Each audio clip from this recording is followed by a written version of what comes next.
C'est le cas de M.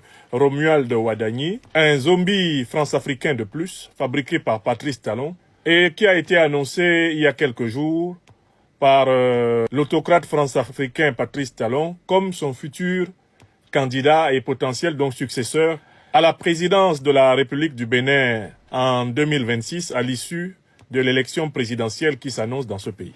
Le cas de Romuald Wadagni nous intéresse précisément en raison de ses prétentions en matière de géopolitique et de géoéconomie.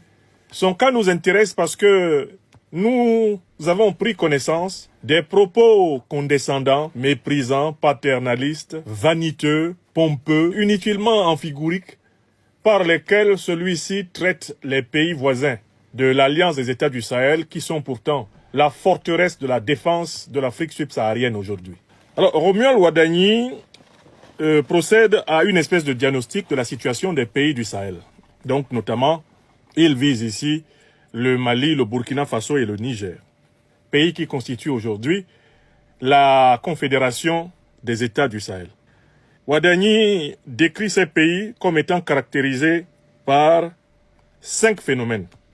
Premier phénomène, une extrême pauvreté. Deuxième phénomène, un très grave écart entre les riches et les pauvres. Troisième phénomène, sont des pays qui sont frappés de plein fouet, nous dit-il, par le changement climatique. Quatrième phénomène, ce sont des pays qui sont victimes de la crise libyenne et qui sont soumis aux attaques terroristes. À partir de ces 4 premières caractéristiques, Wadagni conclut que le Sahel est une zone qui a tous les problèmes du monde. Mais, à son avis, quelle est la cause de tous ces problèmes du monde qui font que le Sahel manque d'éducation, d'eau, d'infrastructures de base? Il dit qu'il y a une cause profonde, même à l'instabilité et à tous les coups d'État qu'on observe dans la zone sahélienne, c'est un problème de gouvernance et un faible niveau de formation du capital humain. Prenons le concept de pauvreté utilisé par M. Wadagni. La pauvreté, c'est la condition de quelqu'un qui est pauvre. C'est-à-dire qui ne possède pas de richesse, qui ne possède pas de ressources naturelles lui permettant de vivre. À partir de cette définition de la pauvreté, est-ce qu'on peut dire que le Mali, le Burkina Faso et le Niger, qui sont immensement pourvus en ressources naturelles stratégiques, uranium, or, manganèse, gaz, pétrole, bauxite, lithium, coltan, coton, cheptel, est-ce qu'on peut objectivement utiliser le concept de pauvreté pour décrire le Mali, le Burkina Faso et le Niger? Est-ce que ce sont des pays pauvres? La vraie question à laquelle il devrait répondre, c'est qu'est-ce qui explique que plus de 60 ans après la proclamation des indépendances de ces pays, les matières premières stratégiques les plus prisées de la planète, dont ces pays regorgent, ne leur est pas permis de se développer harmonieusement, de réaliser une prospérité partagée et une qualité de vie très élevée pour toute leur population. Monsieur pointe essentiellement 2 problèmes. Il dit la gouvernance et le faible niveau du capital humain. C'est-à-dire qu'il essaie d'expliquer la crise sahélienne uniquement par des facteurs internes.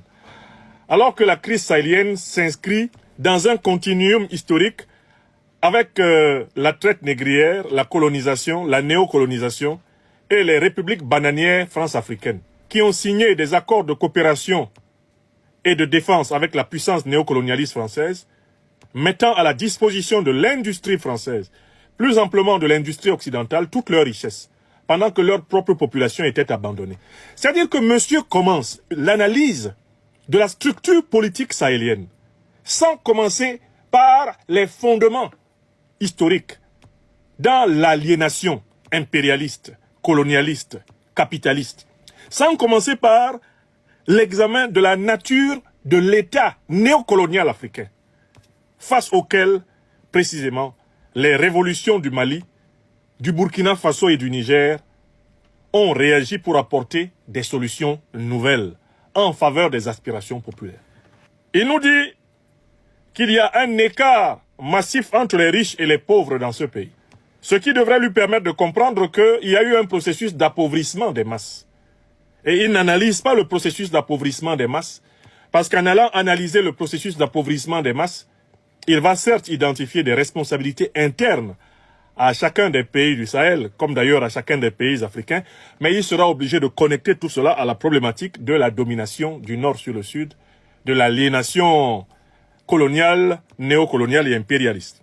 Il se comporte comme si les pauvres étaient naturellement nés pauvres et les riches étaient naturellement nés riches. Il ne procède à aucun moment à une analyse des processus d'accumulation du capital à l'intérieur du Sahel, à l'intérieur de l'Afrique, et le tout placé dans une économie monde. Voilà pourquoi M. Ouadani n'est pas digne de ses soi-disant diplômes de Harvard. Il n'a pas le niveau.